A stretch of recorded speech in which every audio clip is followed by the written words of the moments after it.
xibaar yu wér te wóor ca tàng ba abonnez-vous pour ngeen di mën di jot suñuy vidéo. dal leen ak jàmm seen chaîne bi di Buzz 221 HD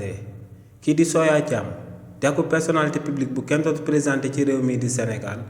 ginnaaw ba mu yëkkati woon ay kàddu yu ñaaw daal di koy jëmale ci premier ministre bii di Ousmane Sonko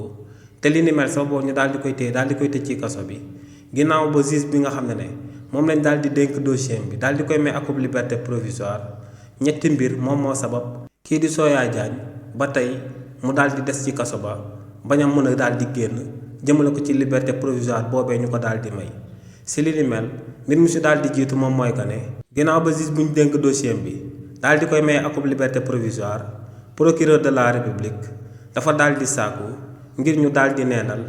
may boobee nga xam ne juge d'instruction bi daal dina koy may kii di Soya Diagne akub liberté provisoire te li ni mel procureur de la république bii di Ibrahima Ndoye da koo amal daal di koy jëmale ci biir chambre criminelle ginnaaw nag bañ daan saytu li ni mel la ñaari plainte daal di ñëw daal di teguwaat ci ndodd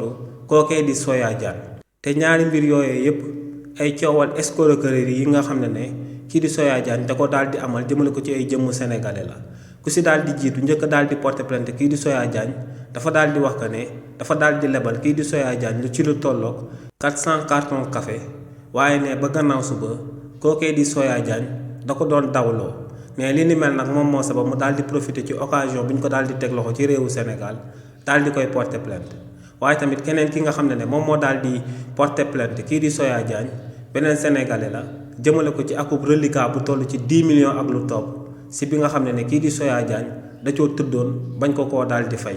kookee tamit dafa daal di profiter lu ñu daal di teg loxo kii di Soya Diagne ci kaso bi daal di koy porter plainte te li ni mel moom moo sabab kookee di Soya Diagne démb daal di nañ koy jëlee ci kaso ba Rebeuss bañ ko tëjoon daal di koy déglu jëmale ko ci ñaari plainte yooyee nga xam ne yeneen ñaari sénégalais jëlaat nañ ko daal di ko koy gàll ci ndoddam donc lu leer ba am moom mooy que ne kookee di Soya Diagne juge d'instruction bi nga xam ne moom lañ dénkoon dossier bi daal dina ko may akul liberté provisoire waaye nag li ni mel du xaaj bay sabab mu daal di génn ci kaso bi ndax liberté provisoire boobee procureur Ibrahima Ndoye daal dina koy topp biir chambre criminelle waaye tamit am na yeneen ñaari sénégalais yu ko daal di porter plainte te li ni mel dañ koy daal di saytu.